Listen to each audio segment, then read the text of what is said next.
Rich. Welcome to another episode of Mountain Sled Garage. It's the beginning of the 2024-2025 season.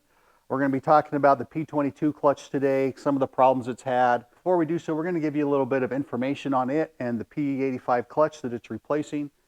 The P-22 first came out in 2022, hence the name. P-85, 1985. So this clutch has been in service an awfully long time, probably longer than a lot of people watch this video before they were born. So almost 40 years on that clutch, which is a good long time. It's been a great clutch. It has a couple of downsides, which we'll show you, but it's been pretty dang reliable over those years. Not so much on the new P-22. We've had some problems with it. I think we're on the third or fourth recall on it now, and since it came out. And first thing you're going to notice the differences on these clutch. When you go to take this clutch off, it's different than any other clutch.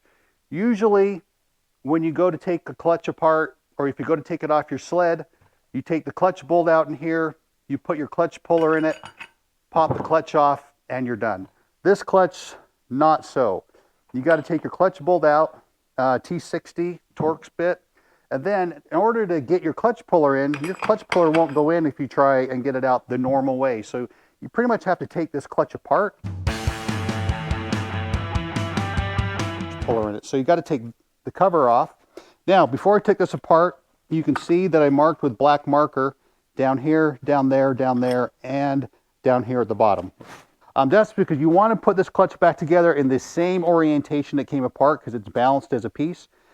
Polaris has some other markings on here like this X and that star that you'll line up as well. If you put black marker on it, then you know for sure it's going together the same way it came apart.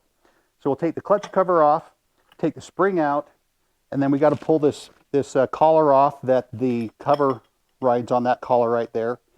And then it brings us to this. And this is the point you have to get to before you can put your clutch puller in, screw that in, and pop this clutch off your snowmobile. So you pretty much got to disassemble this entire clutch in order to get it off your snowmobile. And that's the first big difference between this and pretty much every other clutch on the market. All right, now if you've taken your clutch off your machine, we're going to show you some of the differences that kind of they advertise as making this clutch better than the clutch it's replacing. First of all, if we take the spider off, you can see these rollers right here. This is the old spider. You can see the new roller is almost twice as wide as the old roller. That's going to give you a lot more wear on that before the roller wears out, which has been a problem on this clutch, the roller wearing out and then wearing out your weight. So that's one of the new things on this clutch that's really pretty beneficial, is having that wide roller on it.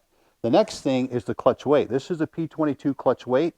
This is what goes in right here, and this pivots on this little pin.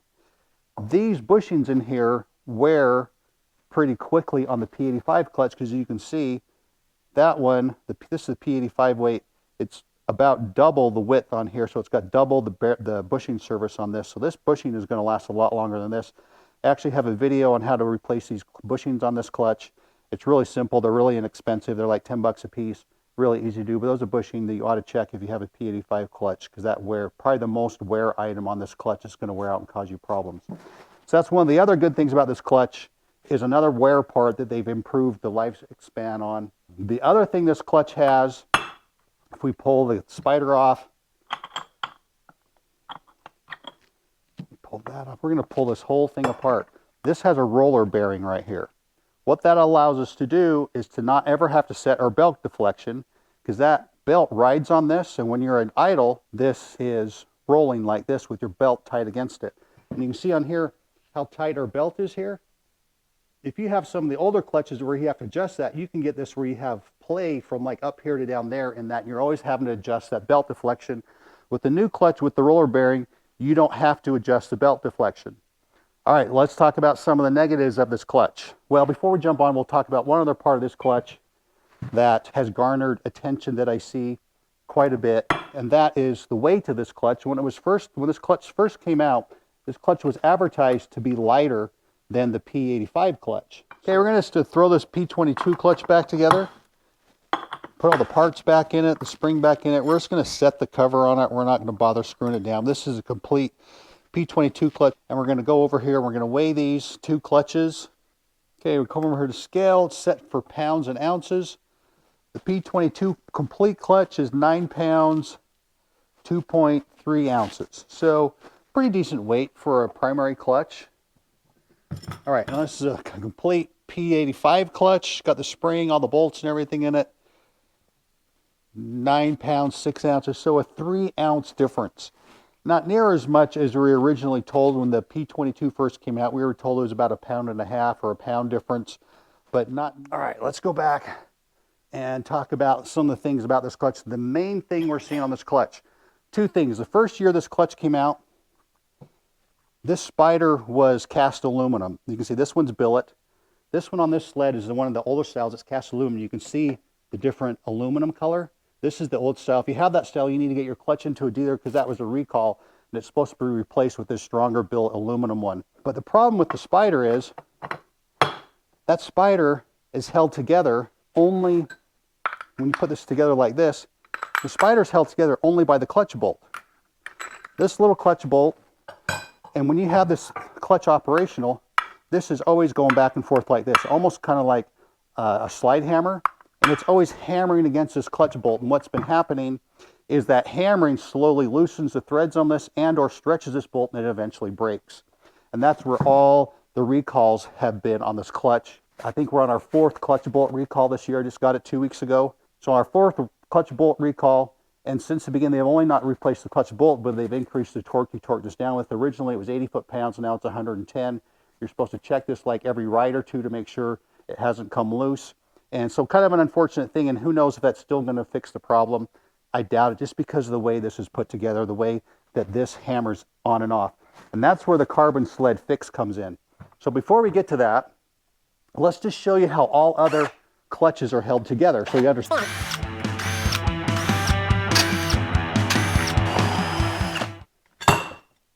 So if we take this clutch apart, I've already loosened it.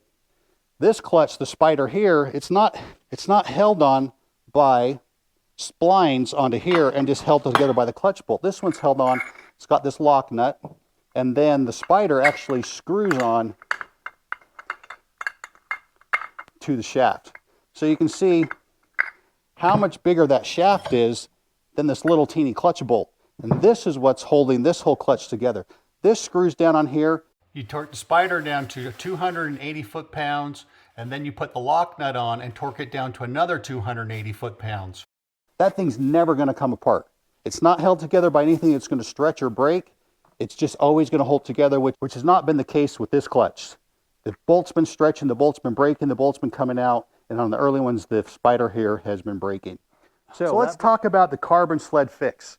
Now we've been through the 22, the 23, and the 24 model years with this clutch, and Polaris hasn't come up with any fix other than giving us different steel clutch bolts.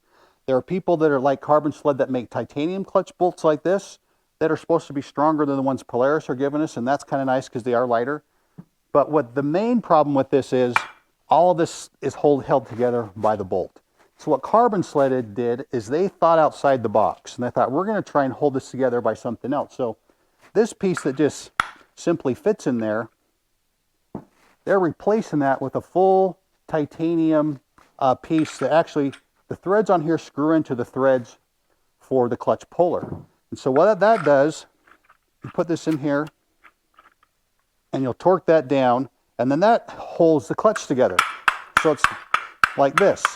So that's holding the clutch together. Then you put the clutch bolt in, and so you'll have the clutch bolt and this Carbon Sled piece holding it together. So that's going to be much stronger than just holding this whole thing together by the clutch bolt by itself. So a super cool idea. I mean, a company that traditionally makes carbon snowmobile suspension parts, you know, they don't really deal in clutch parts, but somehow they came up with this when they thought that there was a need. And so it's super cool they came up with this piece. It'll probably really help save a lot of people getting stranded on the mountain when their clutch break. So they have two other pieces with this that you can get if you want to. If you buy this, you get this piece separate. The other piece that comes with this that you'll want, this is a big 21 millimeter Allen socket that you use to put in here and torque this down with when you torque it. You can buy that with this, or if you have one, you don't need to buy the socket. The other piece they have with this, when this is the movable sheath, the one that moves in and out, this is the stationary sheath. The stationary sheath, the movable sheath, there's this collar on here. This sheath moves back and forth on. This can wear, on some of the sleds, this part is actually quite loose. This one's not so bad, but you can see it's still got a lot of looseness to it. So they come up with this titanium piece The tolerances are much tighter, and you can see I can't even move that one on there. So that's not going to move and rattle when this is moving back and forth. It's going to stay exactly where it's supposed to be. This is an optional piece. You don't have to buy it. It's not that much more. So if you're going to buy this stuff, you might as well buy this with it. It will decrease the weight of your clutch a teeny bit, not a lot. But anytime you can do a piece where the tolerances are better, you're going to have a longer lasting clutch, and that's lighter. You're going to have a better running snowmobile. Okay, we got everything here. We're going to go through the install process on the Carbon Sled P-22 clutch fix. Got my 24 boost. This is what we're going to be putting it on. I'm going to show you the install of this with the clutch on the sled. Probably the easiest way to do it, especially for torquing the bolts down that you need torque down. You're going to need two things as far as stuff other than tools. You're going to need some blue Loctite. You're also going to need the green Loctite 620, the retainer compound Loctite. I'm going to just talk to you a little bit about why you need two different Loctites for this, kind of the theory behind that. Is you're going to be putting the Loctite on two different areas. You're going to putting the blue Loctite down here on the threads and the green Loctite up here on this area of the collar. The reason for that is the blue Loctite's really to lock the threads in place. The green is to lock the collar in place so you don't get any wobble in it that might loosen it or break it. As this part of your clutch is moving in and out, a lot of that is riding on this collar. The clutch isn't balanced as perfectly as we'd like.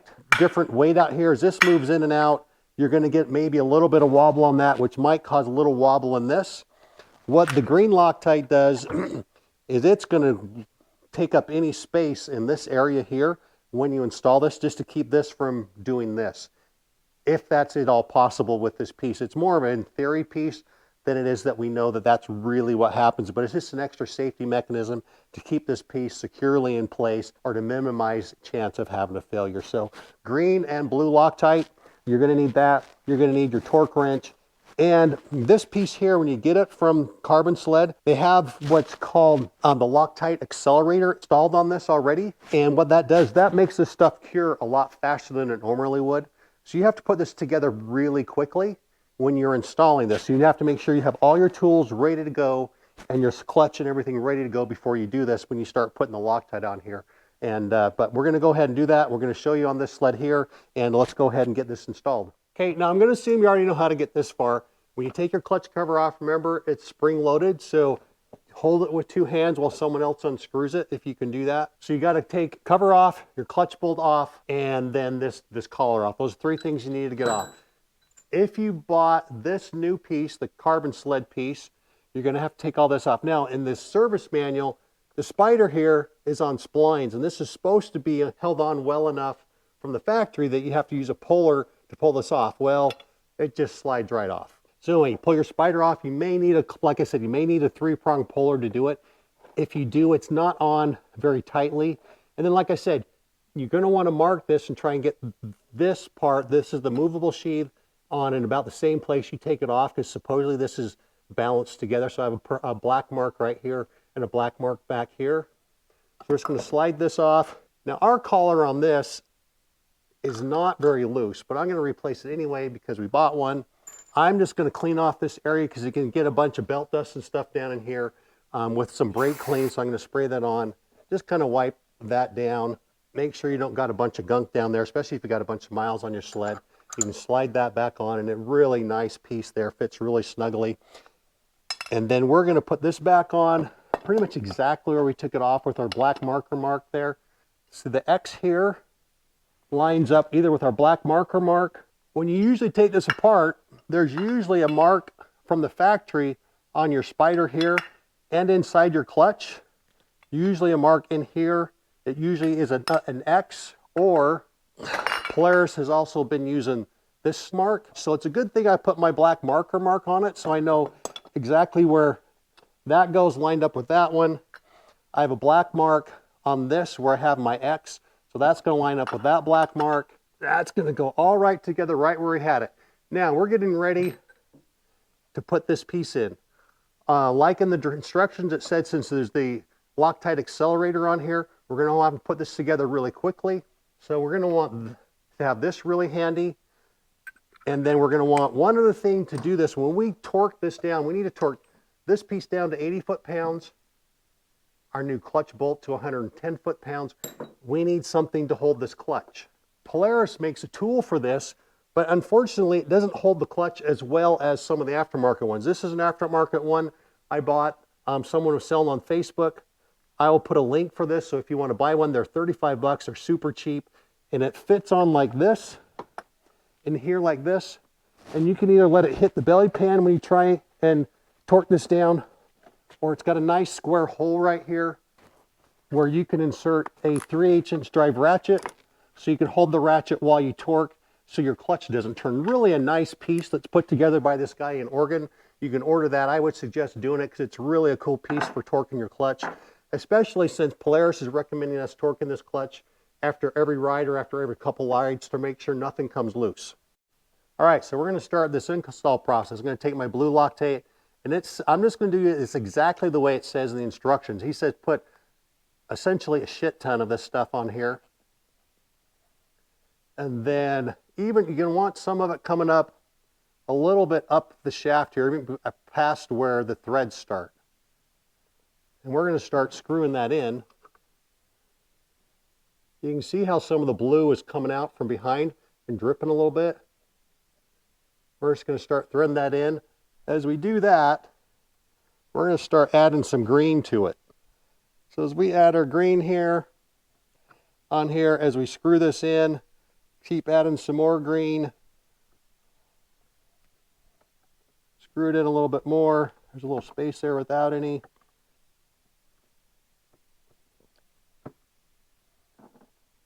Keep screwing that in. You see it's really, there's another space here where we're going to put some more green in there. And we're really coming where it's really kind of bunching up against the end of this. So we know we got plenty in there because there's a little bit of excess coming out. We're going to screw that all the way in. Now it screws in really smoothly. Now that we're all the way in, we can take our Allen socket, put it in there. We already have our clutch holder right here. We're going to torque this down to 80 foot-pounds. I already got my torque wrench set. All right, there we go, 80 foot-pounds. Next thing we're going to do, we're going to put our clutch bolt in.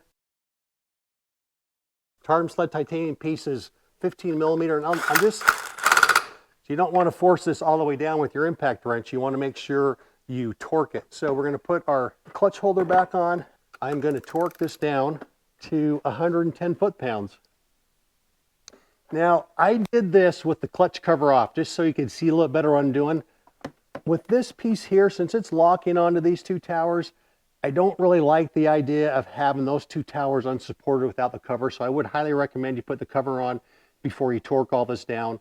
And I'm actually going to do my final 110 foot-pounds torque on this when I put the clutch cover on, because I just worry about putting a little bit too much stress on those towers or maybe cracking something. So let's put our clutch cover on, and then we're going to finish up the video. All right, so we got everything buttoned back up, torqued our clutch cover bolts down the proper torque. We torqued clutch bolt down to 110 foot-pounds, and it's all ready. Put the side cover back on. It's ready to go ride this.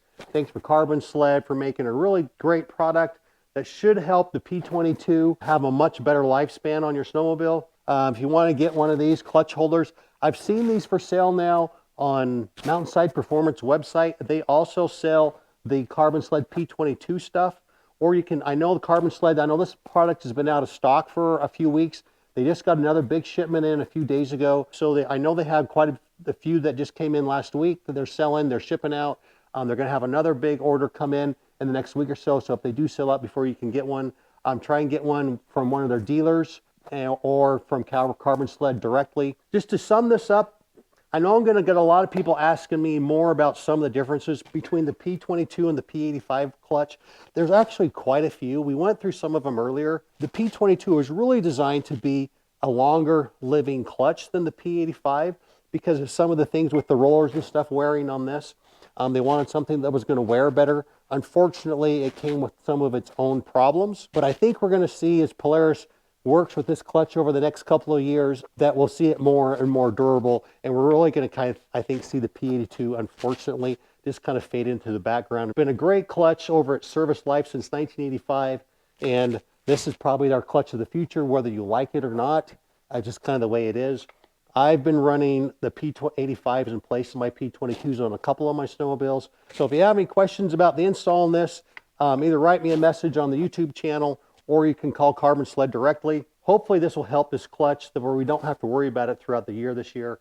I'm really excited. There's a few more things we're going to be doing to the boost juice this year. Got our 9R and our 858 Cat. They're going to be comparing and doing some modifications to those. So thanks for watching the channel. Share it with your friends. Like it so we can get more subscribers and we make more videos like this. And we'll see you next time in Mountain Slayer Garage.